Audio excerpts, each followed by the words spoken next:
The coffee tastes like rust and old leather, bitter with grounds that settle like sediment in Thomas Brennan's mouth. He tips the dented tin cup against his cracked lips, feeling steam rise into the crystalline March air at 6,000 feet above the Yukon Territory. Around him, 3 other men break camp with the mechanical precision of those who understand that efficiency might mean the difference between reaching shelter and freezing to death on the glacier. William Kerner rolls his canvas bedding into a tight cylinder, checking each fold twice before securing the leather straps. James Murphy tests the rope tension on their improvised sleds, running calloused fingers along every knot and splice. Robert Chase, barely 20 and still eager despite 8 days of grinding labor, sorts through their dwindling food supplies with the optimism of someone who hasn't yet learned to count calories against distance. It begins like any morning on the Mendenhall Glacier. Routine layered upon routine, each man performing tasks that keep them alive in a landscape designed to kill the unprepared. Brennan glances toward the eastern ridge, a habit now after 8 days of travel through fractured ice fields and hidden crevasses. The snow up there catches first light, transforming seracs and cornices into formations that look carved from ancient bone, bleached white by decades of wind and weather. He raises the cup again, savoring the last bitter swallow of warmth before the day's march begins. Movement, not wind-blown snow shifting in the morning thermals, not the slow grinding calving of distant ice shelves settling into new configurations. Something pale shifts along the ridgeline, following a route parallel to their own, moving with a fluidity that seems impossible in snow that would swallow a man to his waist. Brennan sets down his cup with deliberate care. The metal rings against granite with a sound that carries further than it should in the thin, cold air. When he looks again, focusing directly on the spot where motion had registered in his peripheral vision, the ridge stands empty. Nothing but snow and ice and the pale blue shadows of early morning. But the wrongness lingers like a taste in the back of his throat, the persistent sense that the mountain has been watching them watch it, cataloging their movements, learning their patterns, waiting for something he cannot name but increasingly fears to discover. The day has begun differently than the ones before. March 15th, 1912. Mendenhall Glacier, Alaska Territory. 4 men drag their lives behind them on improvised sleds constructed from salvaged timber and canvas, each load representing the careful calculation of necessity against weight. 200 pounds of supplies per man, prospecting tools with edges sharp enough to bite granite, enough preserved food for 3 weeks if they stretch it carefully, extra ammunition wrapped in oiled cloth, medical supplies that might mean the difference between a broken leg healing clean or festering toward amputation. The glacier extends ahead of them like a highway designed by something that understands destruction. Crevasses slice through the ice field at irregular intervals, some narrow enough to step across, others wide enough to swallow a freight train. The visible openings drop into blue-black nothing, while the hidden ones wait beneath thin snow bridges that might support their weight or might collapse without warning, sending man and gear tumbling into frozen tombs hundreds of feet deep. They are heading for a strike reported 6 months earlier by a Tlingit guide named Peter Kulti, who claimed to have discovered gold deposits visible in exposed granite where the glacier had carved away the mountain face. Enough color, he said, to justify the considerable risk of crossing 30 miles of active ice field during the unstable conditions of spring breakup season.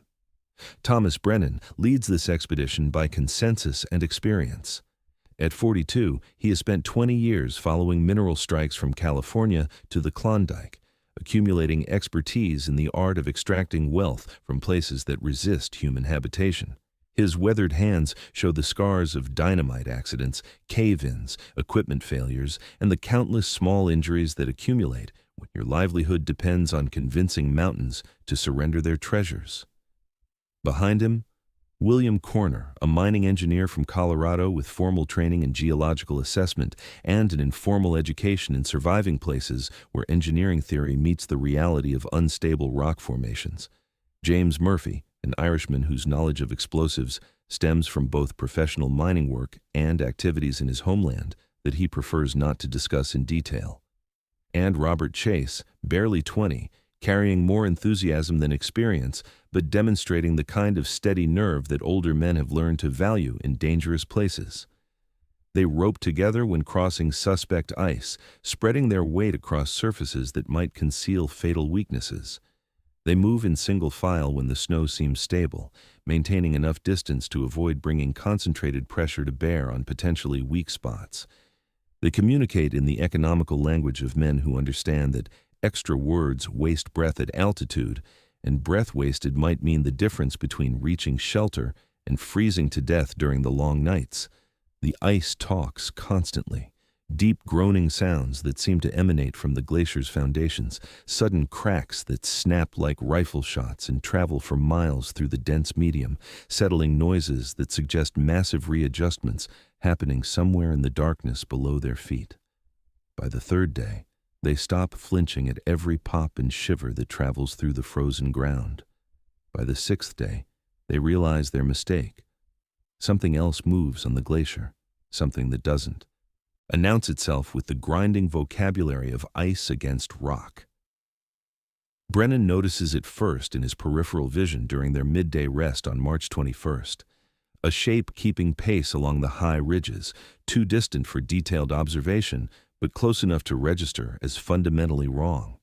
When he points it out to the others, squinting into the snow glare and wind, they see nothing but ice formations and shadow.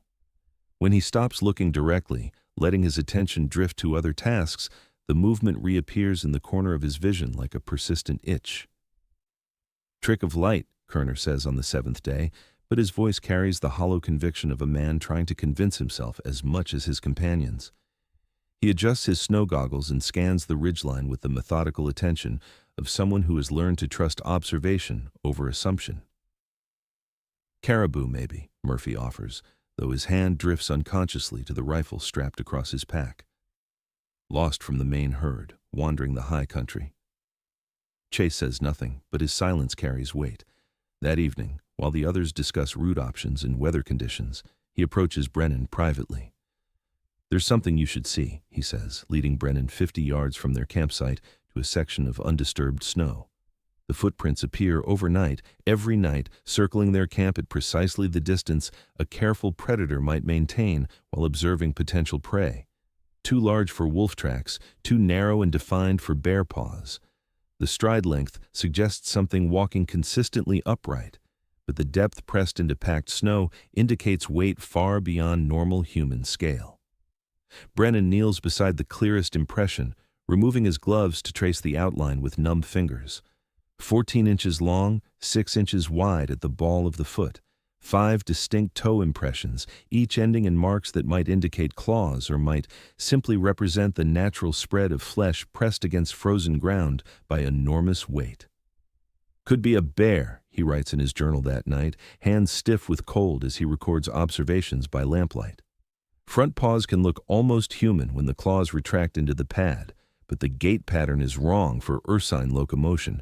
Bears don't maintain extended bipedal travel across this kind of terrain.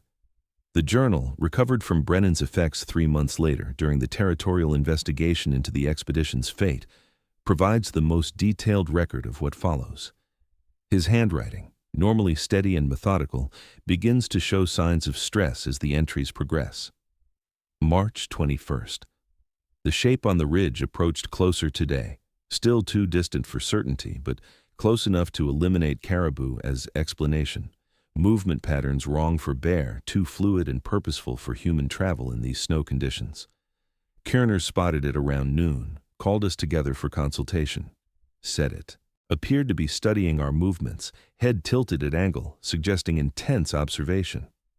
When we focused field glasses on the location, nothing visible. When we resumed normal activities, movement resumed in peripheral vision. March 22nd. Food cache violated during night hours. Murphy absolutely certain he secured canvas coverings with proper mountaineering knots, double-checked all fastenings before retiring. Found supplies scattered approximately 50 yards downwind from storage location, most items intact but clearly examined. Whatever accomplished this has hands rather than claws or teeth. Individual items opened, investigated, sorted, then carefully set aside. Pattern suggests intelligent investigation rather than foraging behavior. March 23rd.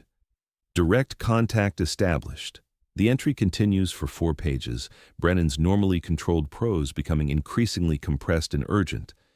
Incident occurred just after sunset, during preparation of evening meal. Murphy operating camp stove, Kerner studying topographic maps for tomorrow's route selection, Chase organizing equipment for morning departure. I maintained perimeter watch, scanning approaches out of established habit rather than immediate concern for safety. Detected movement in peripheral vision, turned to observe pale figure standing approximately 40 yards from camp perimeter. Upright posture, estimated height 7 feet, covered in white fur that appeared almost luminescent in failing light conditions, texture suggesting adaptation to extreme cold. Head elongated, ape-like in general configuration, but eyes reflecting available light with intensity, wrong for any known animal species. Creature studied our activities with obvious intelligence. Head tilted when Murphy generated noise-manipulating cooking equipment, stepped marginally closer when Chase moved to add fuel to fire. Clear evidence it was learning our routines, cataloging our patterns, analyzing our behaviors for purposes I could not determine. Alerted others quietly, avoiding sudden movements that might trigger aggressive response. All 4 men observed creature for approximately 2 minutes. None of us moved, none of us spoke. Atmosphere of mutual assessment, predator and prey categories uncertain. Then it began mimicking our postures and movements. When Kerner shifted weight to left foot, creature replicated action exactly. When Murphy raised hand to chin in unconscious gesture, creature raised hand to chin. When Chase took step backward, creature took step backward, maintaining precise distance and positioning. Behavior suggested either complex play activity or systematic learning process. Could not determine if creature was amusing itself with our reactions or studying our physical capabilities for future reference. Duration of interaction, approximately 5 minutes before creature withdrew voluntarily, disappearing into darkness with no detectable sound. Sleep came with difficulty. Chase volunteered for double watch shifts. The journal entry ends with a note written in different ink, added later. March 24th, pre-dawn. Chase discovered outside camp perimeter. Condition indicates massive trauma to skull. Circumstances of death require immediate departure from area. Brennan's final entry, written on loose paper and tucked inside the journal's back cover, consists of a single line. We are not alone on this glacier. Robert Chase died sometime between midnight and dawn on March 24, 1912, under circumstances that defied every principle of wilderness survival that had kept him alive for 20 years of dangerous living. The other men found him 30 yards from camp, face down in snow that had frozen around his body like a crystalline burial shroud. His skull bore evidence of massive trauma, bone structure completely collapsed from a single blow delivered with surgical precision to the base of the cranium. The killing force had been enormous, sufficient to penetrate heavy bone and compress brain matter instantly, but applied with technical accuracy that suggested intelligence rather than animal fury. The scene told a story written in forensic detail across undisturbed snow. Chase had left the tent wearing only long underwear and boots, no coat, no hat, no gloves, in temperatures that had dropped to minus 15 degrees Fahrenheit during the night. His tracks led directly away from camp in a perfectly straight line, showing no hesitation, no deviation, no evidence of the stumbling gait that would indicate sleepwalking or disorientation. He had followed something, or someone, or walked toward some destination with the confident stride of a man who knew exactly where he was going and trusted completely in what awaited him there.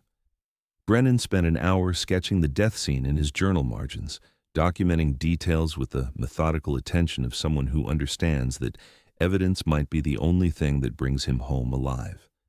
Chase's body lay in perfect preservation, flash frozen by extreme cold into a tableau that revealed the exact moment of death. No defensive wounds marked his hands or forearms. No signs of struggle disturbed the surrounding snow. The killing blow had struck without warning, suggesting either an attack of impossible speed or an encounter with something Chase had no reason to fear until the final instant. Most disturbing, the footprint evidence surrounding the death site. Two distinct sets of tracks circled Chase's body in patterns that suggested careful examination rather than random movement. One set belonged to Chase himself, size 10 boots with distinctive wear patterns, a nick in the right sole from a misstep 3 days earlier, the familiar tread marks that had been pressed into snow across 8 days of glacier travel. The second set measured 14 inches in length, 6 inches wide at the ball, with 5 toe impressions pressed deep into snow that had frozen concrete hard in the pre-dawn cold. But these tracks revealed details that separated them definitively from any known animal spoor.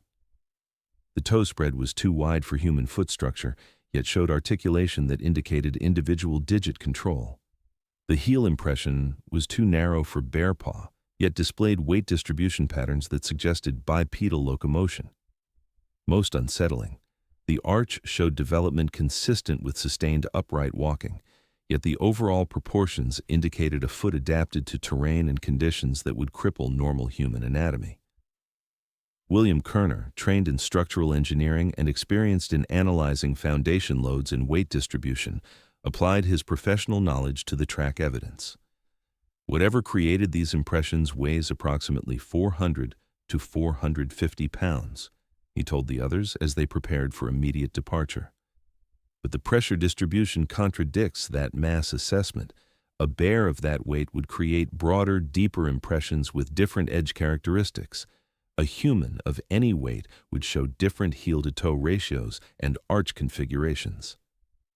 Kerner knelt beside the clearest print, using his surveyor's training to measure depth, width, and pressure patterns with scientific precision. The stride length indicates limbs longer than human normal, but the foot placement shows balance and coordination consistent with highly developed bipedal anatomy. This represents either an unknown species adapted specifically to icefield locomotion or a dramatic variation of known species that has undergone substantial evolutionary modification. Murphy, practical and superstitious in proportions that reflected both Irish heritage and 20 years of mountain experience, had already begun the grim work of preparing Chase for burial. "Don't matter what it is or where it came from," he said, wrapping the frozen body in spare canvas with movements that showed careful respect for the dead. "It's killed one of us. Time to leave this place and never come back." They buried Chase in a shallow grave scratched from frozen ground using mining tools, the work taking 3 hours of labor that left all of them exhausted and frostbitten. Brennan read a brief service from a water-damaged Bible they had carried more for luck than faith, his words freezing in the thin air before dissolving into silence that seemed to extend indefinitely across the glacier. As they prepared to abandon their expedition and begin the dangerous descent toward lower elevations, Kerner made a discovery that would haunt the survivors for the remainder of their lives. Fresh tracks, not the day-old impressions around Chase's grave, but new prints pressed into snow that had fallen during the hour they spent conducting funeral rites. 3 sets of tracks led away from the burial site, the familiar impressions of their own boots, the 14-inch prints of whatever had killed Chase, and a third set that stopped their conversation and sent cold deeper than weather into their bones. Boot prints, size 10, distinctive wear pattern including the nick in the right sole. Chase was walking again. The journey down from the glacier required 36 hours of continuous travel through terrain that tested every technique they had learned for surviving in conditions designed to kill the unprepared. Crevasse fields that had seemed manageable during their ascent now gaped like open wounds in the ice, forcing lengthy detours around obstacles that added miles to their route. Weather deteriorated as they descended, bringing wind that cut through multiple layers of wool and fur, driving snow that reduced visibility to arm's length and turned navigation into educated guesswork. But the worst element of their retreat was the persistent evidence that they were not traveling alone. The tracks appeared every morning when they broke camp, circling their position at precisely calculated distances. 2 sets now, the original 14-inch impressions and the impossible boot prints that matched Chase's feet exactly. Both followed their route with mechanical persistence, maintaining pace despite the slower travel dictated by caution and deteriorating conditions. Brennan documented each sighting with obsessive detail, creating maps that showed the relationship between their campsite and the circling tracks, measuring stride lengths and calculating approach distances with the methodical attention of someone who understands that survival might depend on recognizing patterns before they become fatal. March 25th. Tracks observed at 6:30 hours, approximately 75 yards from camp perimeter. Two distinct sets, both maintaining consistent distance from our position throughout night. Boot impressions show no evidence of normal human gait deterioration, despite sub-zero temperatures and extreme terrain. Whatever is wearing Chase's boots is not affected by cold in ways that would limit human performance. March 26th. Direct observation established. Murphy spotted movement during morning watch, approximately 100 yards upslope from our position.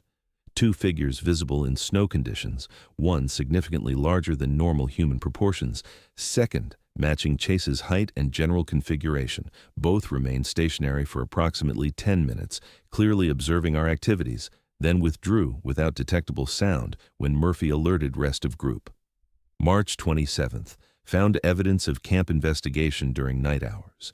Tracks indicate both figures approached to within 20 yards of our tents, examined equipment storage areas, investigated food cache, items moved but not taken. Pattern suggests intelligence gathering rather than scavenging behavior. Most disturbing, boot prints show clear evidence of Chase's walking style, including slight favor for left foot that developed after ankle injury on day 3 of expedition. The psychological pressure of constant surveillance began affecting the group's decision-making and cohesion. Murphy, normally steady under pressure, became increasingly agitated, suggesting extreme measures, including attempting to confront their followers with weapons. Kierner retreated into technical analysis, creating detailed sketches and measurements that served more to occupy his mind than to advance understanding of their situation. Brennan found himself torn between scientific fascination and primal terror. The evidence suggested phenomena that challenged fundamental assumptions about death, identity, and the boundaries between human and non-human intelligence. But the immediate requirement for survival left little time for philosophical consideration of implications. On March 28th, during a rest stop necessitated by exhaustion and deteriorating weather, they made a discovery that transformed speculation into undeniable reality. A shelter. Constructed from ice blocks fitted with precision that indicated both engineering knowledge and tools capable of cutting frozen water with smooth surfaces and exact angles. Located beneath an overhang that provided protection from wind and concealment from observation, the structure showed evidence of recent occupation and long-term use. Inside, supplies that spanned decades of accumulation, canned goods with labels dating from the 1880s, military rations that appeared to be of Spanish-American War vintage, more recent provisions including items that bore manufacturer marks from companies established within the previous 5 years. All of it organized with systematic attention to category, condition, and apparent nutritional value. Personal effects sorted with similar precision, boots arranged by size, clothing sorted by type and condition, tools organized according to function and state of repair. Most items showed evidence of having belonged to individuals who had never returned from wilderness expeditions, names carved into leather, initials scratched into metal, personal modifications that indicated long use by people who had expected to retrieve their possessions. Among the personal effects, items that belonged to their expedition, Chase's spare gloves, missing from their supplies since the second day of travel. A knife belonging to Murphy, lost during a crevasse crossing on March 20th. Kerner's backup compass, which had disappeared from his pack 3 days earlier. And newer additions. Chase's coat, which they had left with his body in the grave. His prospecting tools. His personal journal, filled with entries that continued past March 24th, written in handwriting that matched his style exactly, but described experiences that no living person should have been able to record. Brennan read the impossible entries with hands that shook from more than cold. March 24th, evening. The crossing was more difficult than they prepared me to expect.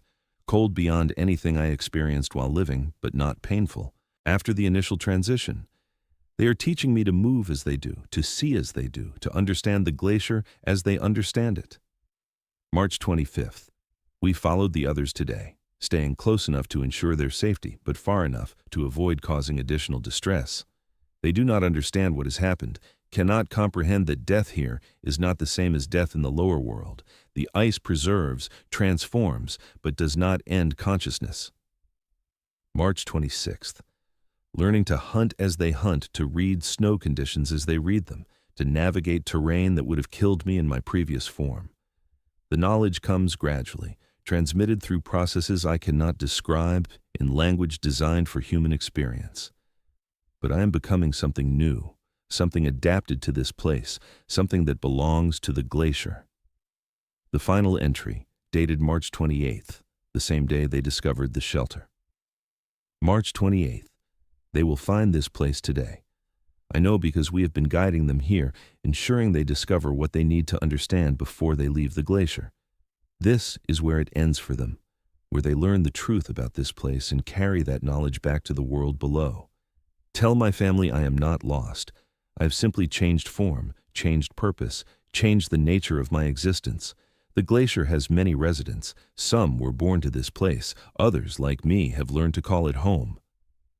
Peter Kulti had tried to warn them, but his warnings came wrapped in language that conveyed caution without revealing the complete truth about what lived in the high ice fields above the tree line.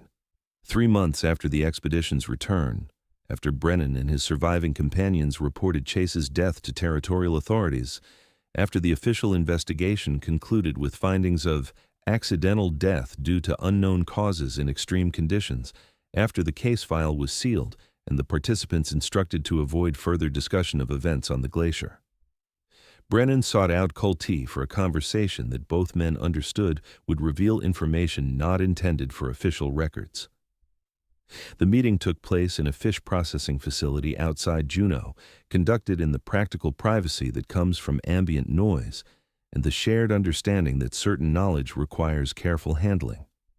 Kulti spoke through an interpreter named Joseph Marks, a mixed-blood Tlingit who worked for the Territorial Survey Office and understood both the language and the diplomatic necessities of translating concepts that had no direct English equivalents. Kulti spoke for nearly 2 hours, pausing frequently to ensure his meaning survived translation, occasionally switching to broken English when he wanted to emphasize particular points or ensure that specific details were communicated precisely. Marks translated, "He says the ice spirits have lived in those mountains longer than human memory extends. Different types, different purposes, different relationships with the people who lived in this region before the gold seekers came. Some spirits were always helpful. They would warn of dangerous weather, guide lost travelers to safety, protect hunting parties from the worst effects of storms and cold. But others were curious about human ways, drawn to our tools and our fire and our methods of survival. Not hostile, he says, but not safe either. Like bears, dangerous because of their nature, not because of malice toward people." Brennan pressed for specific details about the curious spirits. What did they look like? How did they behave around humans? What precautions could travelers take to avoid dangerous encounters? Kulti's responses, filtered through Marks's careful translation, painted a consistent picture that aligned disturbingly well with the expedition's experiences. Large, powerful beings that walk upright like humans but are covered in white fur that changes texture with the seasons. In summer, the fur becomes sparse and patchy, allowing them to regulate temperature during the warmer months. In winter, it grows thick and dense, providing insulation against cold that would kill normal animals. They live primarily on the high ridges, moving through terrain that would be impossible for human travel, using routes that take advantage of their unique anatomy and their intimate knowledge of ice conditions that change daily. They are omnivorous, but prefer large game, caribou, mountain sheep, occasionally bear during the seasons when bears are active. They supplement hunting with gathering activities, collecting roots, berries, and fish during summer months when such food sources are available. Most important for human safety, they are intensely curious about our behavior, fascinated by our tools, our fire, our methods of creating shelter and preserving food. But their curiosity carries inherent risk. Beings of that size and strength can harm humans accidentally, even without aggressive intent. Brennan asked about the tracks around Chase's grave, the impossible evidence of continued movement after death. Kulti listened to the description, asked several clarifying questions through Marks, then spoke quietly for several minutes. Marks nodded, requested additional details, then provided translation that sent cold deeper than weather into Brennan's bones. He says the ice spirits understand death differently than humans do. For them, death is transformation, not termination. The extreme cold preserves bodies in ways that maintain some forms of consciousness, especially when death occurs in their territory, under their influence. They will sometimes carry recently dead humans with them, teaching the transformed consciousness how to exist in the new form, how to move through their environment, how to hunt and gather and survive in conditions that living humans cannot tolerate. The preserved consciousness retains human memories, human knowledge, human emotional connections, but it becomes something new, something adapted to the ice and the extreme conditions of high-altitude existence, not resurrection, transformation. Marks paused, exchanged additional words with Kulti, then continued. He says this happens most often with young men, especially those who die alone in the ice fields. The spirits seem particularly drawn to teaching transformed consciousness, as if they find human knowledge useful for their own survival and are willing to accept the transformed dead as members of their groups.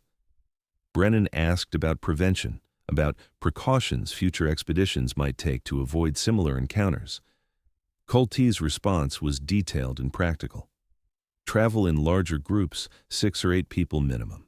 The spirits are cautious about approaching large numbers of humans, especially when those humans are well armed and demonstrate clear intentions to defend themselves.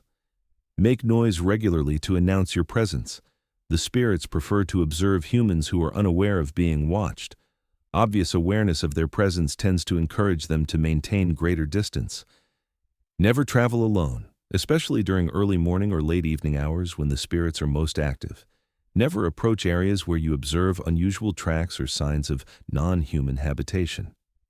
Most important, if you encounter the spirits directly, retreat immediately. Do not investigate. Do not attempt communication. Do not try to photograph or document their appearance. They interpret human curiosity as a form of invitation, an indication that humans are interested in learning their ways of existence. The conversation ended with Kulti's warning for any future expeditions venturing into the high glacier regions. The spirits do not seek to harm humans, but harm follows contact with them nonetheless. They belong to the ice, and the ice belongs to them. Humans can visit their territory, but we cannot inhabit it without being changed by it, and change in that place might not preserve what makes us human.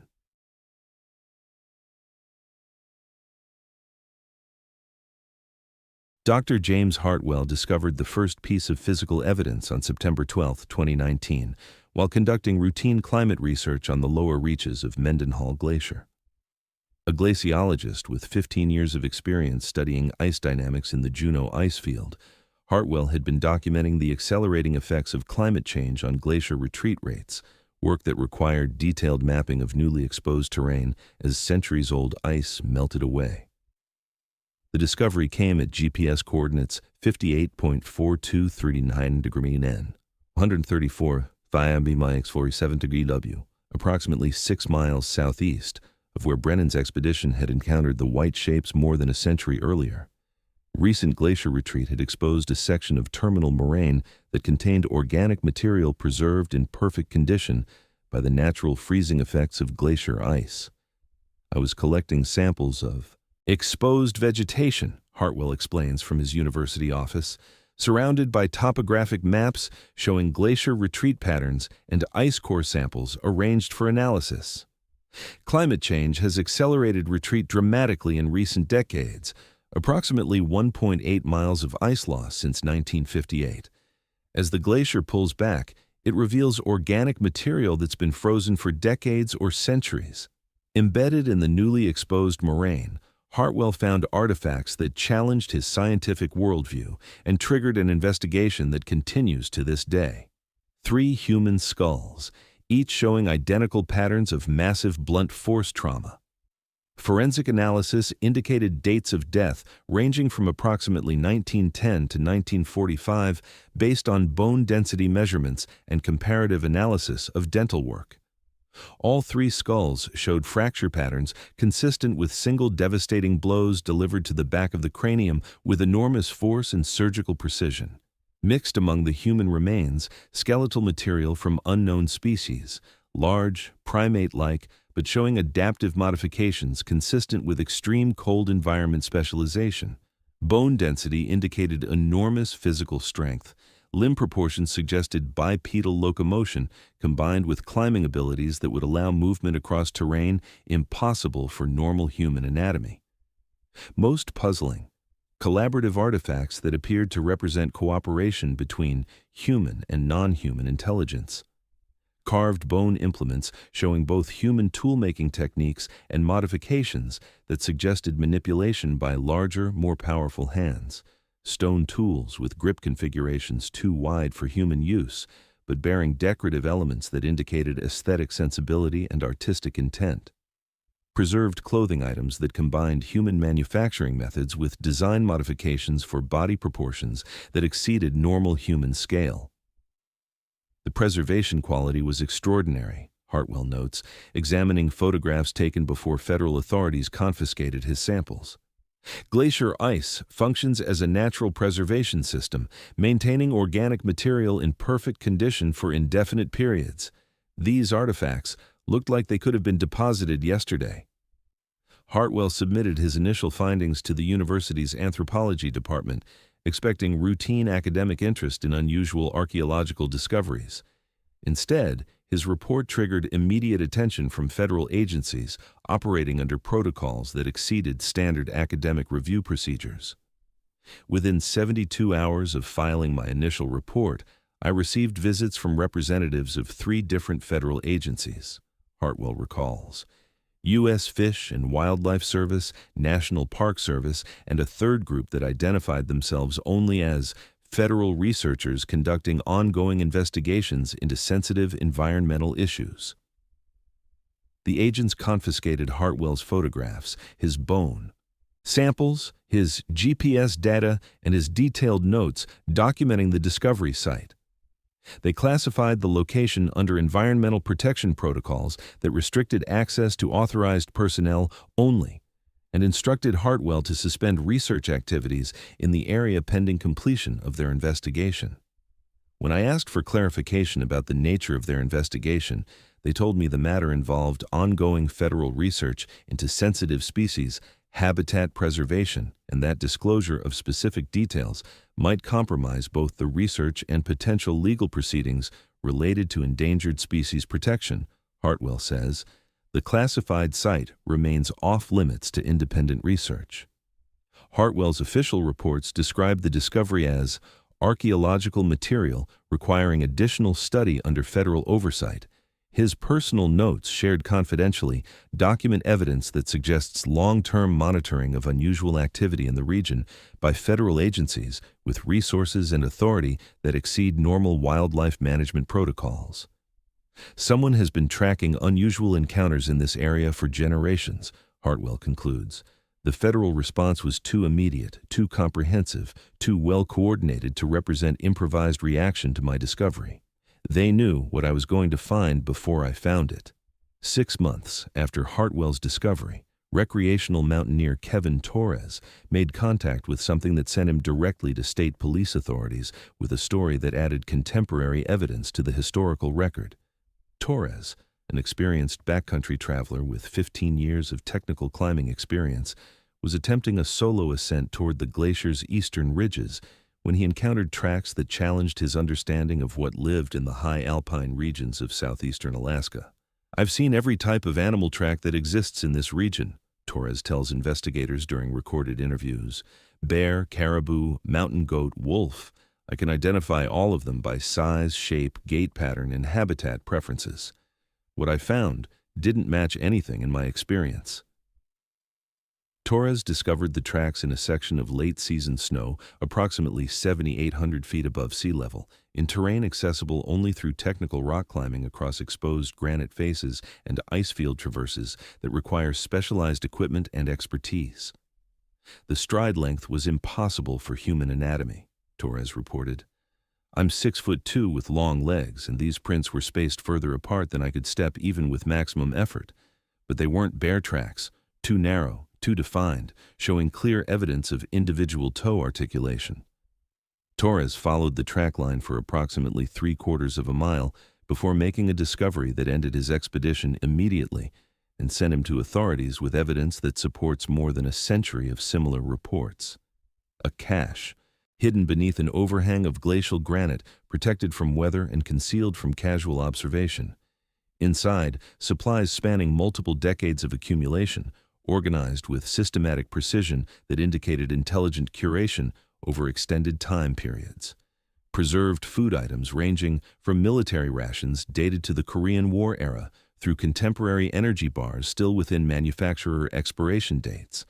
Tools including both historical items, hand-forged implements from early 20th century, and modern equipment including technical climbing gear of recent manufacture. Personal effects that appeared to belong to missing persons, watches, jewelry, identification documents, clothing items bearing names and initials of individuals who had disappeared during wilderness expeditions in the region, all preserved in perfect condition by the cold, dry environment of high-altitude storage. The cache location required climbing skills that would challenge expert mountaineers, Torres explained to investigators. Access involved technical movement across vertical ice faces and exposed rock that would be impossible without specialized equipment and extensive experience. Yet the supplies were arranged as if someone had been adding to the collection regularly for decades. Torres photographed the cache contents before retreating to report his discovery. The images show clear evidence of long-term habitation patterns, sleeping areas lined with fur from Arctic animals, food storage systems designed to protect against both weather and animal interference, and tool maintenance areas containing implements whose function could not be determined from visual examination alone.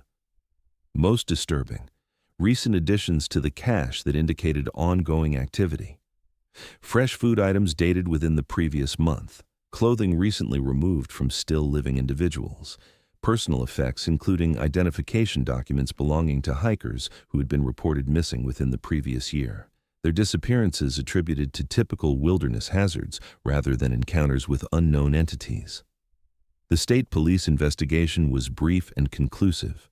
Officials interviewed Torres, examined his photographs, conducted a helicopter reconnaissance of the area he described, then classified the incident under federal protocols that restricted further investigation to authorized personnel. They told me I had inadvertently discovered an active federal investigation site, Torres recalls. Something related to endangered species, monitoring, and habitat protection. But the agents who interviewed me weren't wildlife biologists. They were law enforcement professionals who asked questions about unusual encounters as if such reports were routine rather than extraordinary. Torres received instructions to avoid the area and to refrain from discussing his discovery pending completion of the federal investigation. The cache site remains under federal monitoring, with access restricted to personnel operating under security clearances that exceed standard academic or scientific review protocols. The photograph arrived through digital channels that obscured its origin, submitted to the University of Alaska's research database at 3:17 a.m. on October 15, 2023. The anonymous upload included precise GPS coordinates, timestamp data, and metadata indicating professional-grade equipment operated by someone with extensive experience in wilderness photography. Location: 58 440 134 Tsav 822 W. Elevation, 8,200 feet above sea level. Time of capture, 7:23 a.m., October 12, 2023. Weather conditions, clear, temperature -8 degrees Fahrenheit, wind negligible. The image shows a section of fresh snowfall, unmarked except for a single line of tracks extending across the frame from southwest to northeast. Each footprint measures approximately 14 inches in length, 6 inches in width, with 5 distinct toe impressions pressed into snow that demonstrates perfect preservation of detail.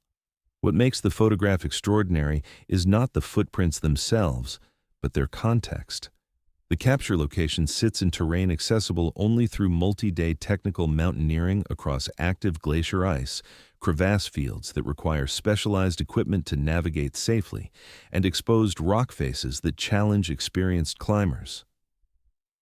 The nearest marked trail lies 12 miles to the southeast, across obstacles that would require expedition-level planning and support to traverse.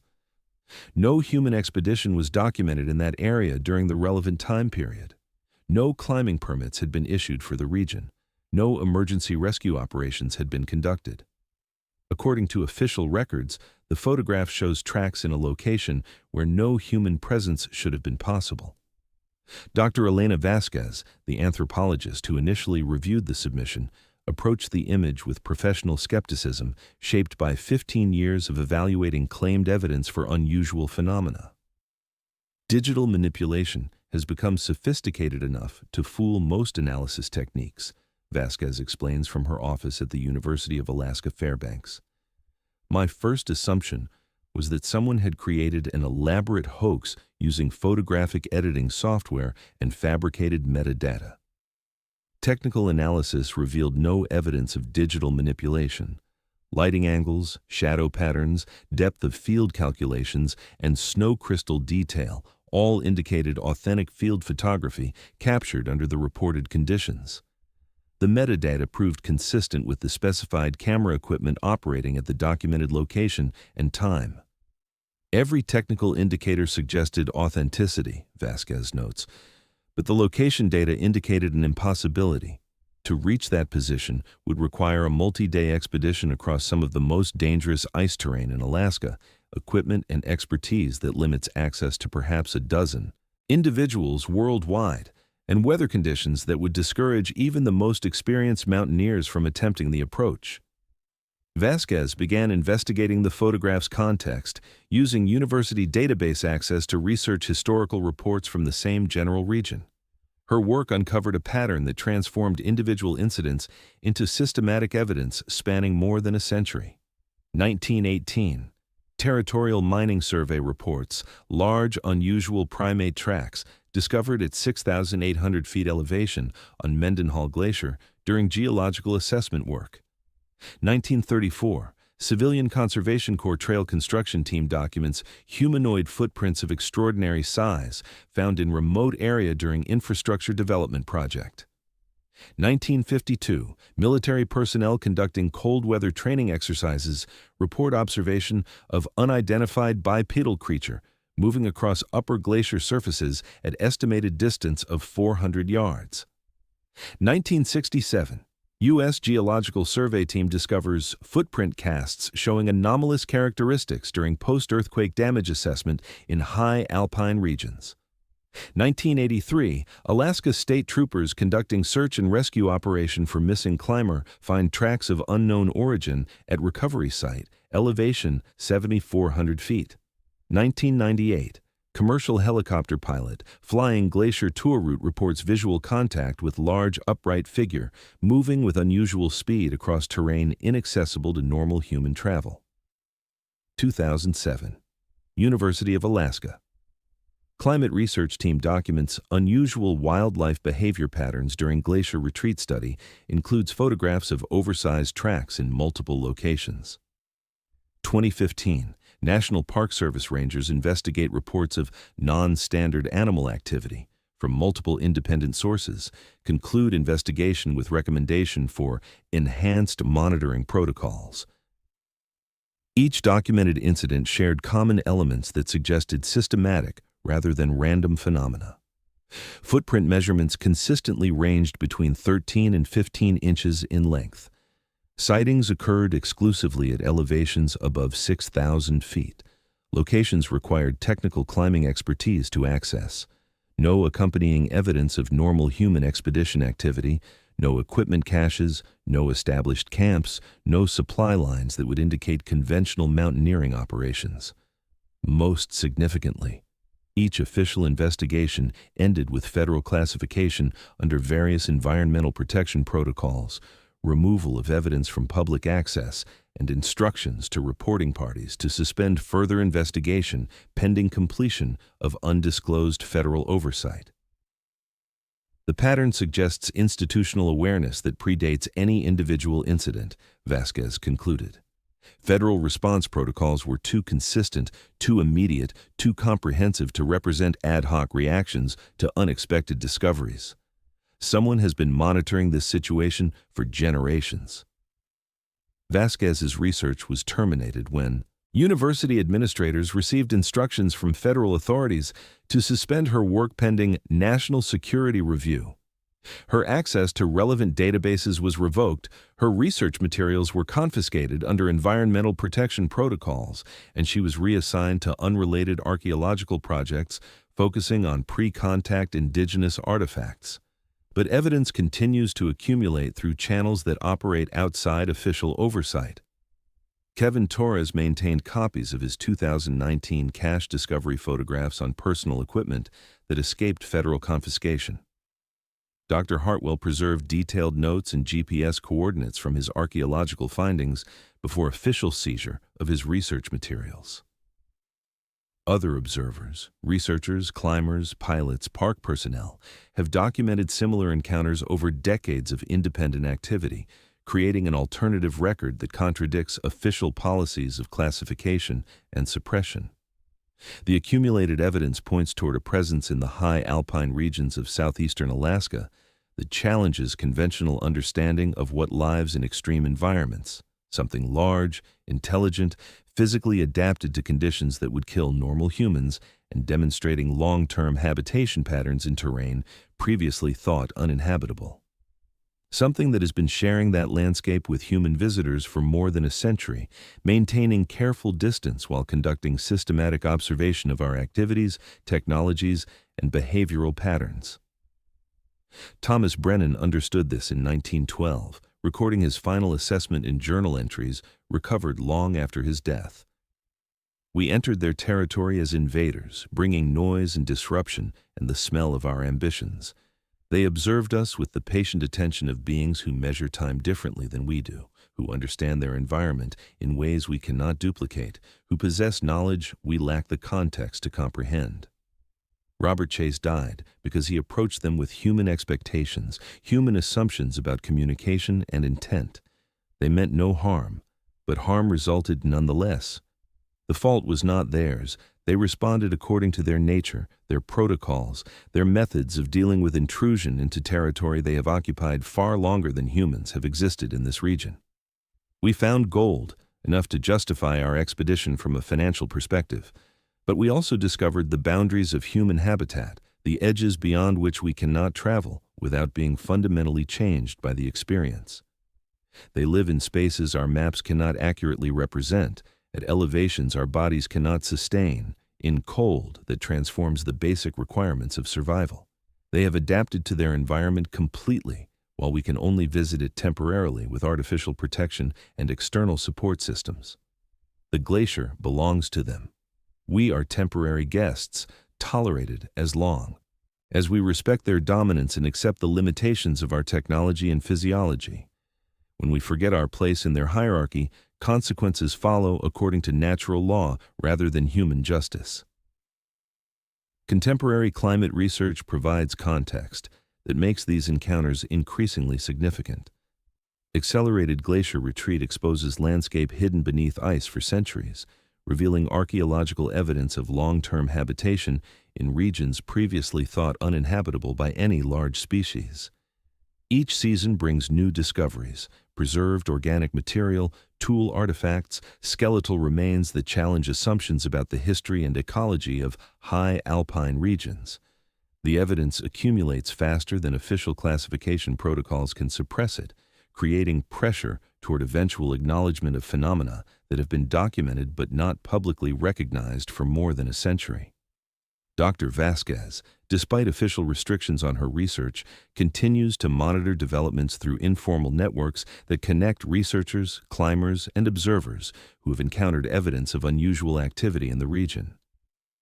The truth is emerging regardless of official policies, she notes during off-the-record conversations. Climate change is accelerating the revelation of evidence that has been preserved in ice for generations. Federal authorities cannot classify every discovery, cannot silence every witness, cannot suppress every photograph that documents what lives in those mountains. Eventually, the accumulated evidence will reach a threshold that makes denial impossible. The question is whether official acknowledgement will come voluntarily, through systematic scientific investigation, or involuntarily, through evidence that becomes too widespread for effective suppression. The 2023 photograph represents one element in that accumulating body of evidence. Anonymous submission suggests sources with professional expertise who prefer to avoid official attention while ensuring their observations reach scientific review. Digital distribution methods indicate technological sophistication that exceeds casual amateur documentation. Most significantly, the photograph's technical quality and metadata integrity suggest institutional rather than individual origin, as if official monitoring operations are beginning to leak information through unofficial channels. Somewhere in the ice fields above 8,000 feet elevation, the white shapes continue their patient observation of human activity in their territory. They have watched gold prospectors, research scientists, military personnel, recreational climbers, and federal investigators cross their landscape for more than a century, learning our methods, studying our technologies, adapting their behavior to accommodate our increasing presence while maintaining their own territorial integrity. The glacier continues its retreat, accelerated by climate forces larger than human planning or non-human adaptation strategies. Each season exposes more evidence of their long-term habitation, tools, shelters, preserved remains, artifacts that document collaboration and conflict between species that were never intended to share the same environment. Recent photographs show tracks appearing with increasing frequency in newly accessible areas, as if retreating ice has forced higher elevation residents to expand their range into territory where human encounters become more likely. Federal monitoring continues, but containment protocols designed for isolated incidents prove inadequate for systematic revelation of evidence across multiple locations and timeframes. Classification policies that worked when discoveries were rare and localized cannot accommodate the accelerating pace of exposure that accompanies rapid environmental change. The complete story waits to be told. Thomas Brennan's journal chases impossible survival, the century of federal investigation, the accumulated evidence of contemporary encounters, all preserved in ice that continues its inexorable retreat toward ultimate revelation. Whether we are prepared to accept what the melting glacier will eventually reveal remains to be seen. But the ice no longer keeps its secrets as carefully as it once did. The mountains are beginning to tell their complete story, whether we are ready to listen or not.